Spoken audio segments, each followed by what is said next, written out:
Looking to generate more leads and earn more revenue for your lawn or landscaping company this season and for years to come? Introducing Branded Bull, the small business marketing agency that helps other small businesses look awesome and grow. From websites and SEO to logo and graphic design, their team of experts will help your business get found online and earn more business. Hey guys, Adam Fullerton here with Branded Bull. We'd love to partner with you and help your small business look awesome and grow, stand out from the competition, and earn more customers. Give our team a call and let's discuss how we can help you take your small business to the next level this season. Today, it's too easy to get lost in the crowd, lose potential customers to competitors in your area, and be left behind. So if you're looking to establish an online presence, update that old logo, or elevate your brand's image, Branded Bull has got your back with over 30 years of experience doing the same for big businesses. Visit them today at brandedbullinc.com to see what they can do for your business.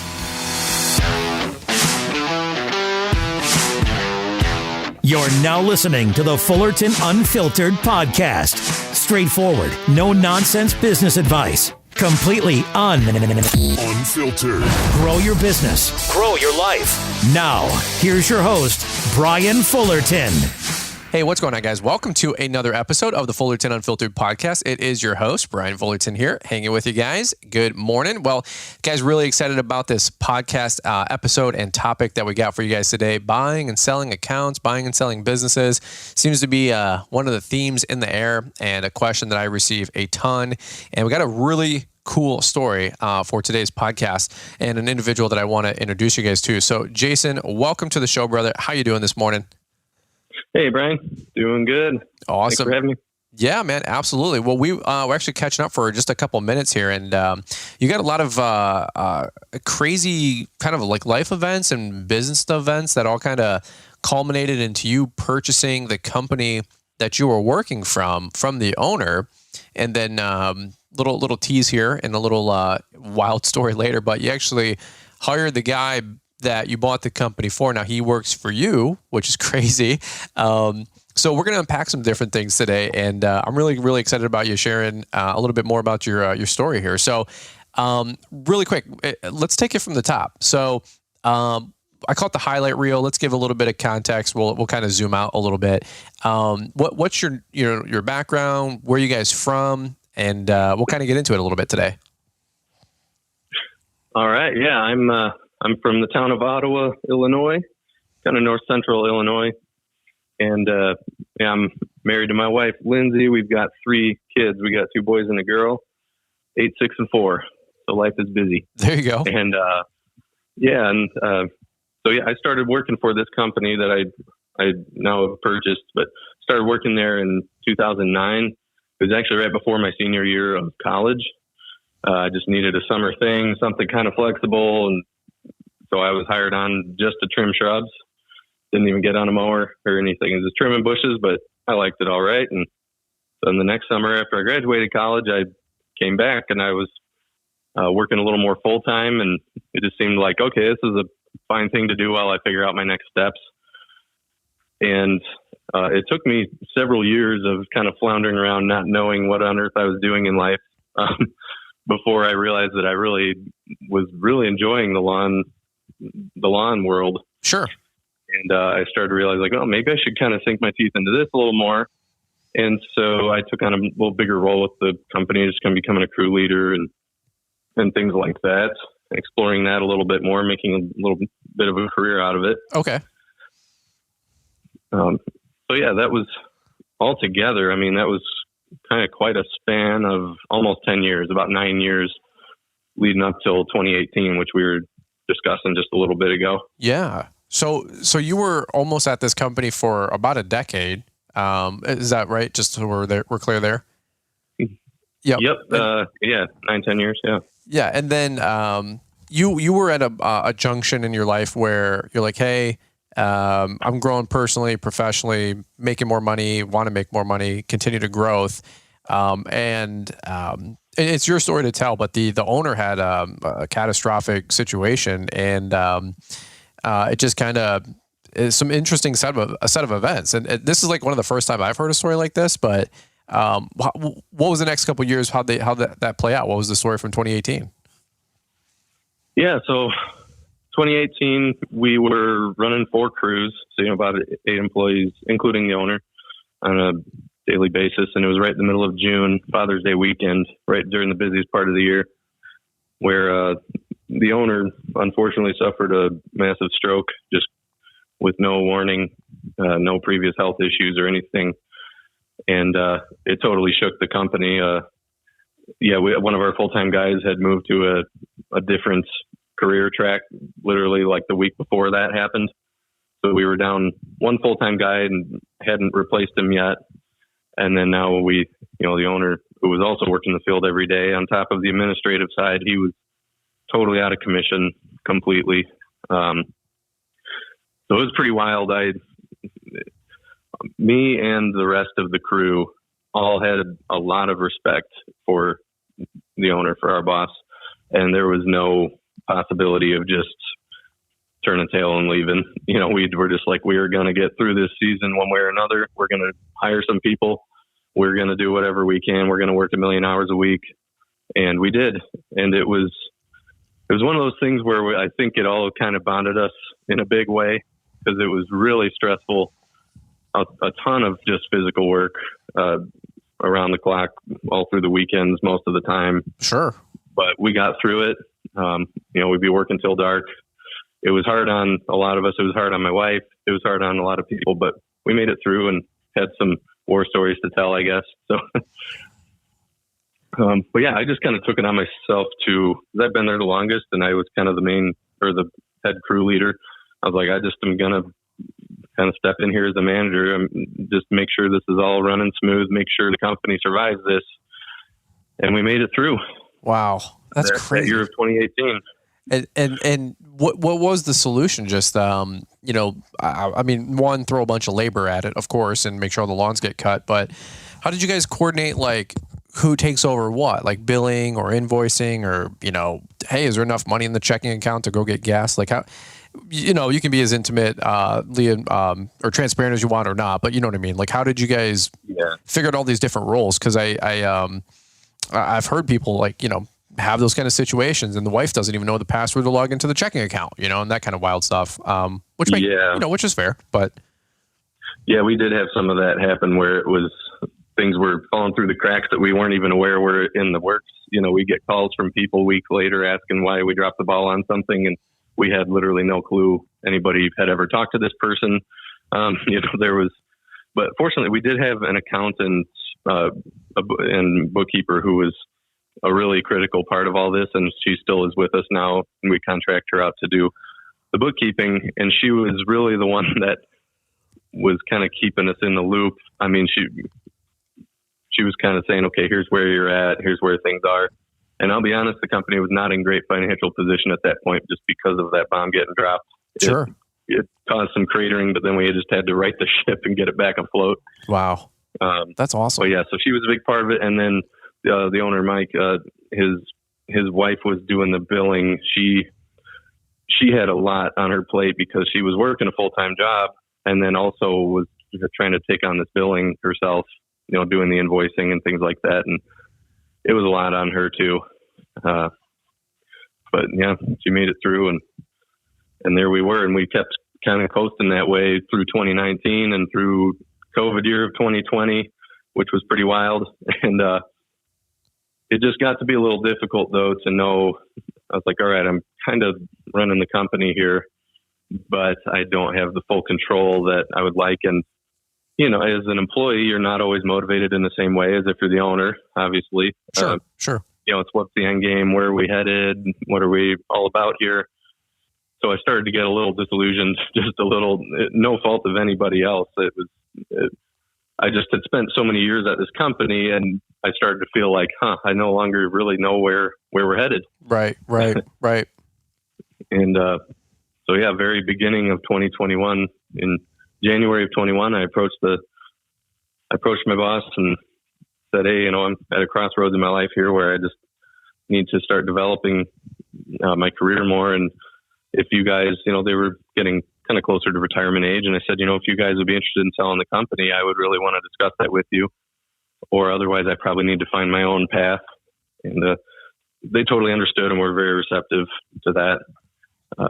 And they ultimately decided they were done in, and they were tapped out. They were overwhelmed with the company hanging in the balance how it was, and they wanted to sell. So they wanted to transition out of the company. Was it time, with him, like career wise, like he'd been doing this for 30 years and he's like, hey, this, I was like a year or two away out from doing this anyway. And the health challenge just kind of accelerated this, or was this not like a hostile takeover, obviously, but was it like mutually agreed or like it was already kind of like, hey, probably in a couple of years, this is going to be your thing. I'm looking to sell. Was he putting any feelers out there? Like, how did that culture, chemistry, atmosphere feel? What was going on there? Yeah, I think things were trending that direction.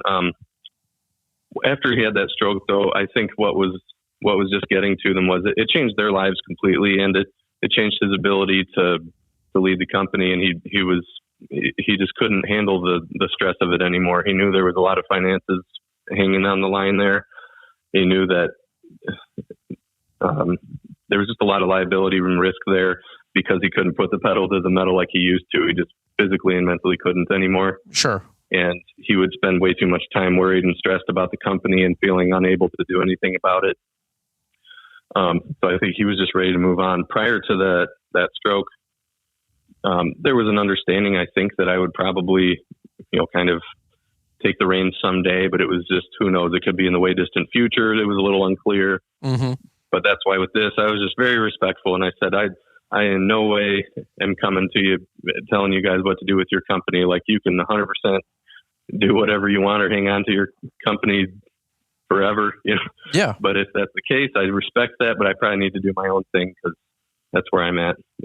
Yeah. But yeah, they just said, hey, this sale ended up kind of being their bridge to retirement. They were able to sell the company that they built up and kind of help them move into the next phase of life there. That's awesome, man. That's awesome. And then, I guess two things. One, you told me he's working for you guys just as his retirement side gig, and you guys were able to facilitate a mower for him to use and all this stuff. But before we get into that, or whatever, what's the last 2 years been like? Because I mean, you went from a decade being a foreman and right hand man to the company, ops manager, whatever you want to call it, to hey, now you're in the captain's chair, and you're in the thick of it. Now you're dealing with the same stresses, but hey, maybe you're taking home some more money. Maybe you're taking home less money. I don't know.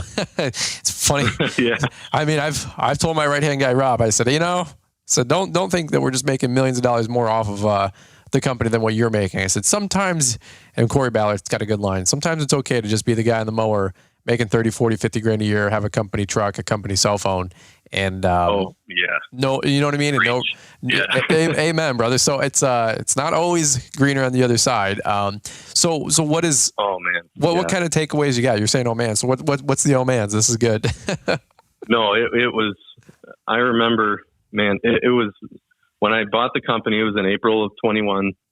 And that is right at the worst time of the year for cash flow anyway. For our company. Just, you're putting all this payroll out, all these expenses out, fuel, equipment, and you haven't collected all your payments yet or anything. You just get the bottleneck going. And I was starting to freak out. Like, because we had, 7 employees all relying on me to run this thing right. I'm like, oh my God, what if I just run this thing into the ground? I've got my wife and family. We were in the process of buying a house, my childhood home. Okay. And this caused a big issue too, because the bank they weren't loving the fact that I just bought this company. So it got tricky. But yeah, it was very stressful. And I remember telling my wife, Lindsay, halfway through the season, I was like, I used to wake up every day just feeling energized and loving work and loving life. And now I wake up just dreading every day. And I feel like I can't escape it. Like, I can't just take a day off and go chill, because There's just this weight hanging over me of there's company debt and there's company liabilities and huge payroll expenses and all these things. And it just feels awful. And all I could think about is how much I would just love to be a solo operator, just no, not a care in the world, which is obviously not true either. But, you know, I just want to just only worrying about myself, my one thing, my one mower, my one truck. And I was just kind of glorifying that in my head. I was like, why did I buy this company? I wasn't ready for this, blah, blah, blah. Sure. Feeling sorry for myself. And, but yeah, it took a lot to get through. And really what got me through it, I got to say, well, there was a number of things, but the crew that we had, phenomenal people. And the fact that I was just idealizing being some solo operator or anything had nothing to do with the crew we had.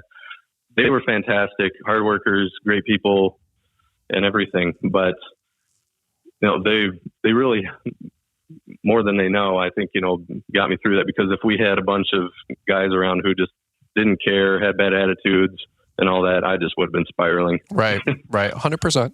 Yeah, there's times I'm with the guys right now, and I'm like, hey guys, I need you to hold the floor, and they see the stress on my face or my, you know, my activity, or I'm schizophrenic out there, and they're like, hey, dude, we got it, we got this. Relax, like go. That's why you hired us, is to do this. And I'm like, you sure? And they're like, yep. And you know, I'm in a transition phase with a lot of things with our company too, and we're trying to get a little bit bigger.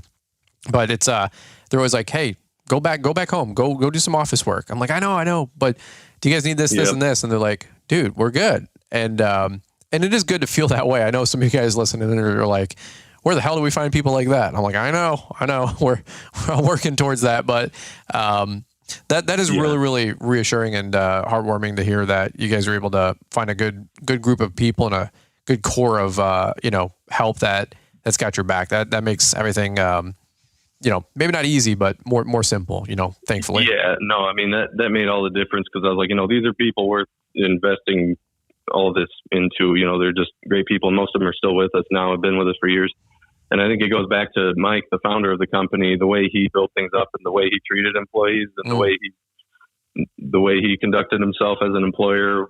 There's a reason people were sticking around for so long. Sure. And, so I'm trying to take lessons from that and, you know, build a company that people can be proud to work at.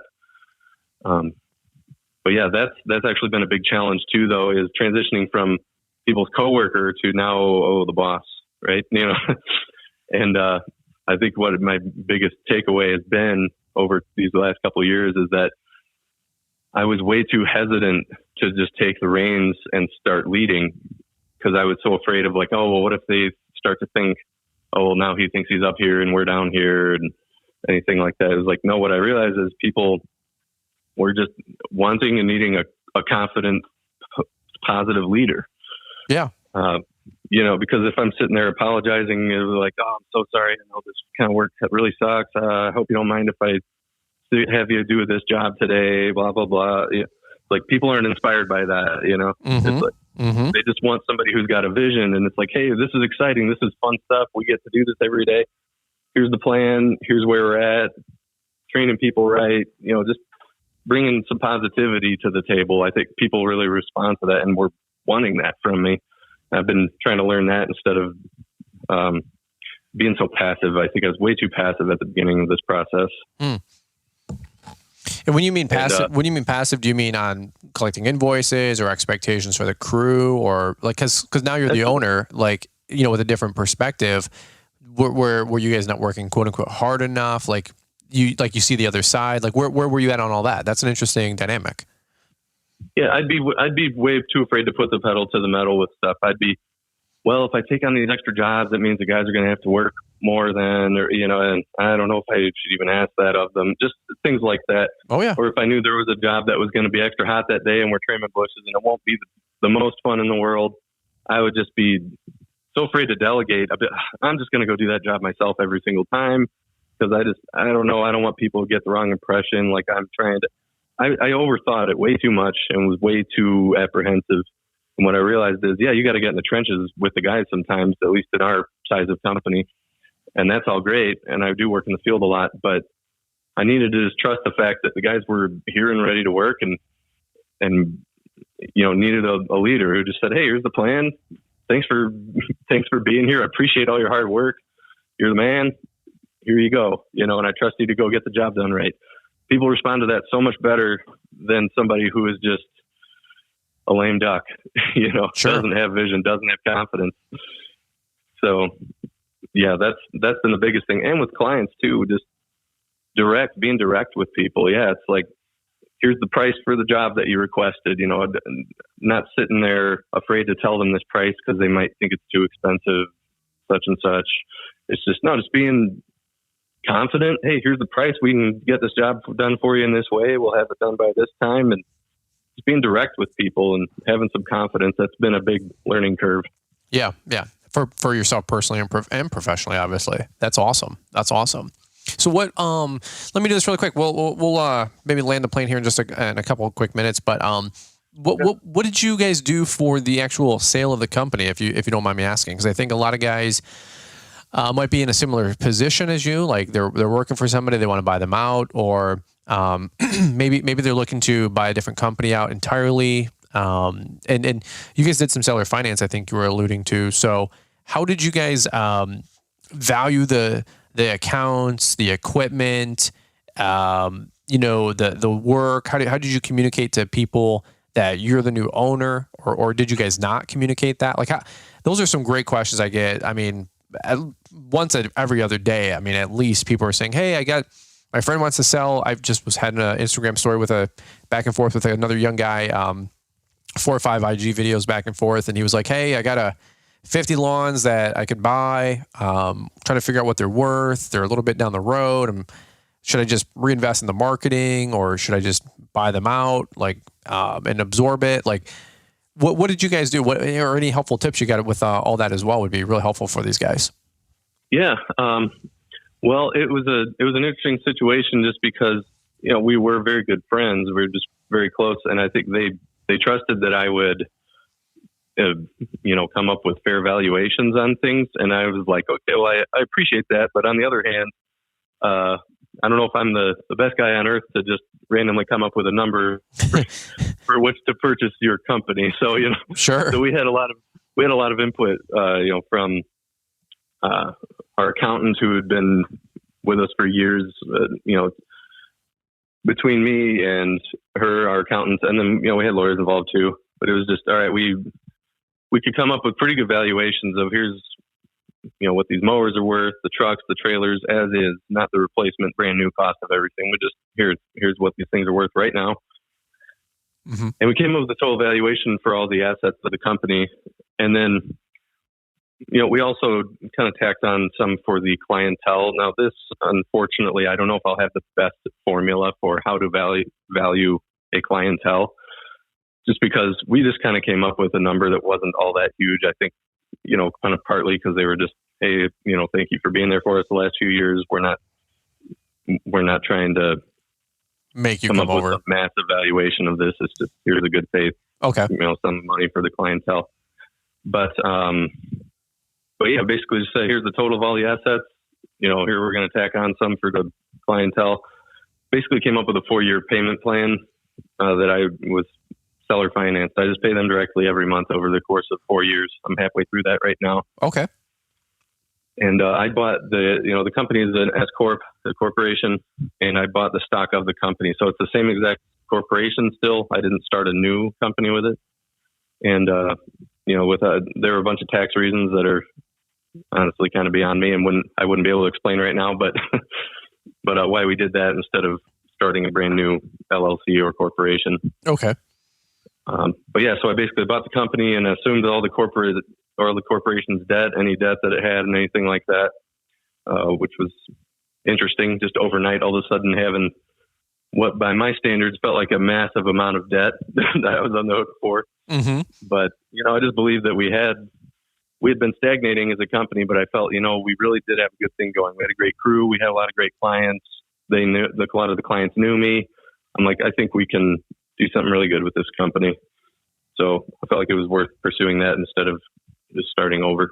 That is really, really cool. Well, good for you guys though, man, with everything that you got going on there now. I mean, at the end of the day, that's, that, like I said, that's kind of the dream, is to be able to purchase that company, and to now have it as your own.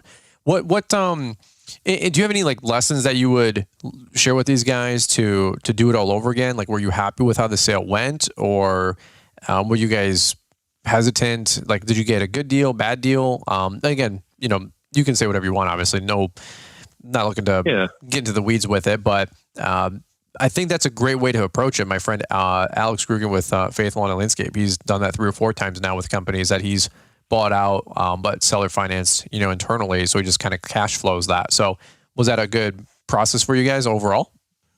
Yeah, I think it was a good process. I think if I had come in with no lawn experience, if I was just some outside investor buying this company, I don't know, it would have been a rough go. I don't think it would have survived. Mm-hmm.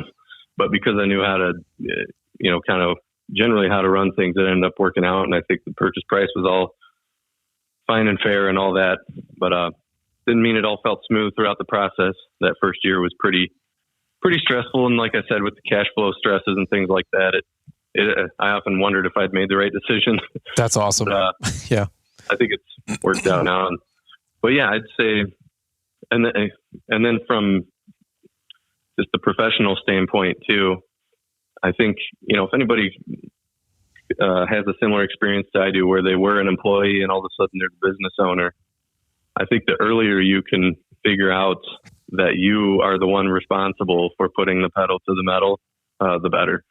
Because I remember right after I bought the company, we were having a kind of a slow spring season. The phone wasn't ringing that much. Like our spring cleanup season was kind of weak. And I remember just like moping around and feeling all sad and sorry for myself. And I think I was listening to one of your podcasts, which I don't remember exactly what you said, but basically your message was like, hey, like you're the one, if you're the problem, you're also the solution. It's like, you're the one who needs to change things. You can't just sit around moping. Like, what are you going to do to actually drive things forward? And it was this revelation of like, oh yeah, I'm the one who has to get more jobs lined up. I'm the one who has to do these things. And the sooner you could figure that out and start to line up the pipeline of how are you going to do it? How are you going to market things? How are you going to communicate with clients? The better, because we've had a couple down weather seasons and things like that, where I felt more empowered to like, hey, all right, we got to push different types of services and we got to do different things, and it's all going to be good because got the tools. So that's awesome, man. Yeah, it's. I think I remember what episode is like it doesn't just happen. Like if it is to me, it's up to me. Like, or is to be, it's up to me. Like you got to make it happen. I think I know which podcast episode you're talking about. I was Andrew Martinez got me all fired up 2 days prior, asking me a bunch of questions and in a good way. And so I was like, all right, this is going to be a show. Let's just hammer it out. So, but that's awesome, man.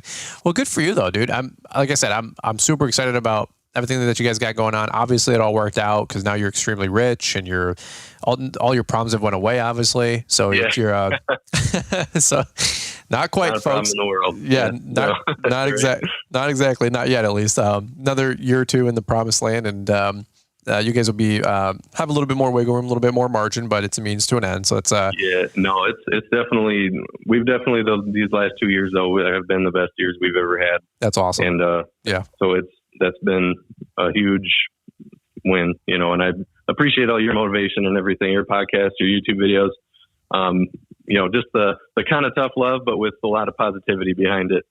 It's really needed. It can be a lonely experience out here, whether you're a solo operator or if you're running crews. You got a lot of time in silence and in your own head, and it's good to have positivity. So. Dude, that's awesome, man. Well, I'm glad that that's why it's there. It's a like daily boost in the arm, a little shot in the arm to get you moving, and it's like a velvet covered brick is what John Maxwell says. You gotta, there's a soft element to some of it, and then also like, hey, dude, figure it out. Let's go. And that's the velvet covered brick of leadership. On our podcast. But any parting thoughts that you got that you want to leave these guys? Because this is chock full of a bunch of great tidbits and nuggets. Really, really excited about everything you guys got going on. And similarly, thanks for pouring into the podcast and the show and all these guys listening in. If anybody comes across the opportunity to buy a company or sell a company even, or, work on those transition successor plans, it's always something to keep in the back of your mind, whether you're an owner or an employee. There's always room for opportunity and the growth. So never feel like you're stuck or complacent. It's never really like that. It doesn't have to be. If you're, super committed and willing to work hard, you can forge a lot of this stuff and make things happen. And you found an opportunity that in one way or shape or form presented itself. Maybe sometimes not even in the most ideal situation, but way to capitalize on some different things nonetheless. And you got to do what's right for the team, the company, the crew, your family, and all that stuff. And so it's just it was a great transition. It seemed like it was it would all worked out for the good. So any parting thoughts that you want to share with these guys? But if not, maybe where can they find you if you guys are on social media and all that mess? And we'll button it up, man. All right. Yeah. We don't do a ton on social media. We do have a Facebook page, but I mean, it's not all that active. Not really where our wheelhouse is, I guess. But it's somebody, could look us up though there. Stohr's Lawn Service, STOHR, Stohr's Lawn Service on Facebook. But yeah, I think, if there's anything I've learned from my previous boss and that I would want to impart to others, I'd say just never forget to, with your employees, always thank them for what they're doing, treat them with respect, and also, treat your employees and your company as just a legitimate company that's going somewhere. Have your, when and if you can afford it, do whatever you can to make it like a legitimate company that they can see themselves growing in. Whether it's offering vacation days or a retirement plan or having nice uniforms, or make sure they're trained properly and that they're highly informed on how to interact with the clients, whatever it might be. Don't just view guys as, here's some help, I guess, that's around.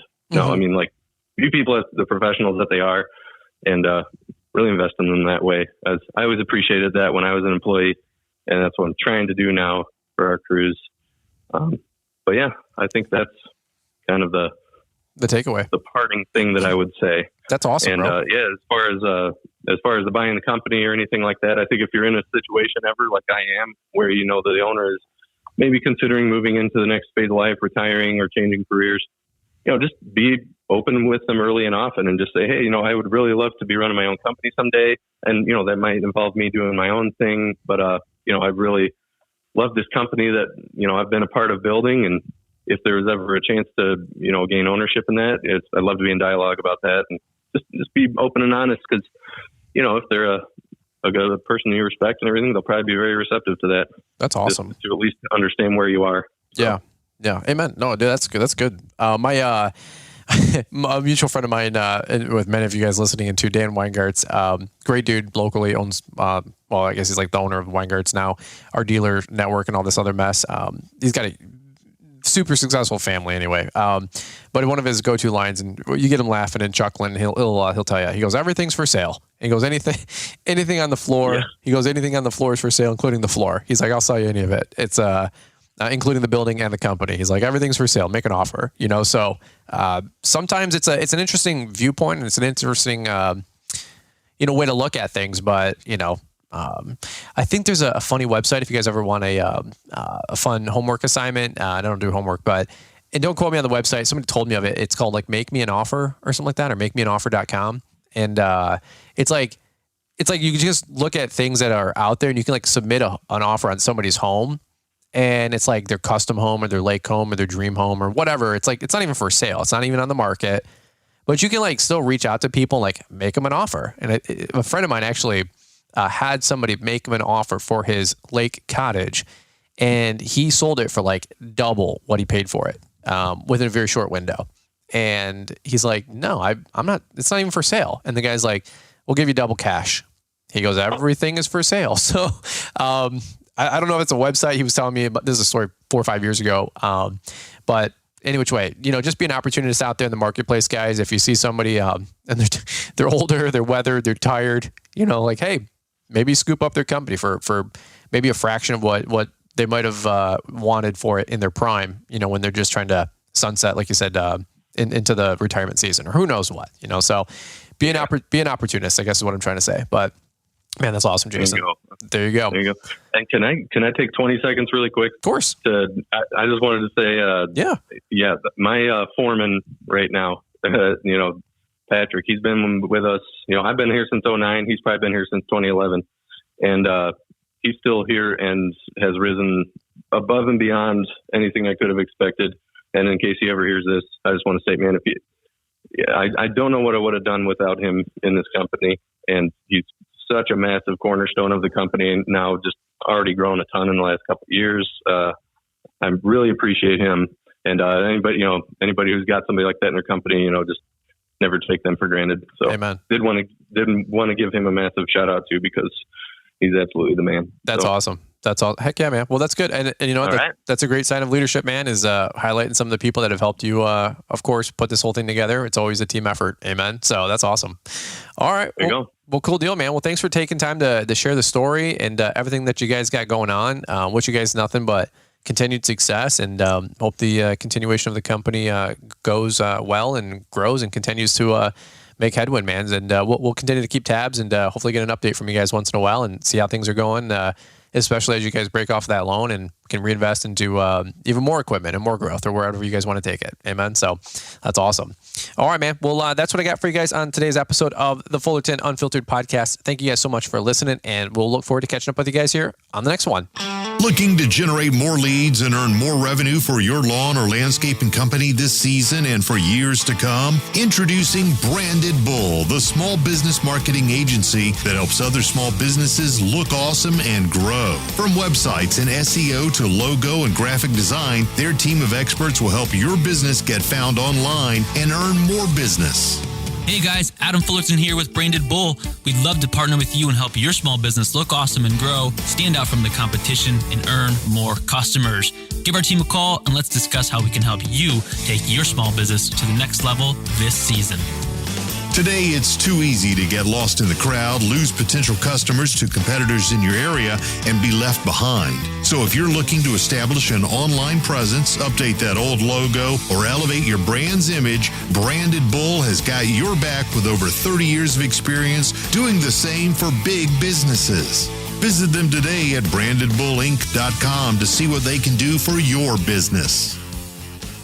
We look forward to seeing you guys down at Equip Expo 2023, October 17th through the 20th. Guys, don't forget to use promo code Brian to register and save your guys' self 50% all summer long. Get those tickets ASAP. And by the way, we do earn a little bit of a kickback, and that goes right into supporting the show, supporting the podcast, and the YouTube channel. So thank you guys so much in advance if you happen to use our code. And don't forget to register you and each individual that you got to bring for your team. You got to register each person separately.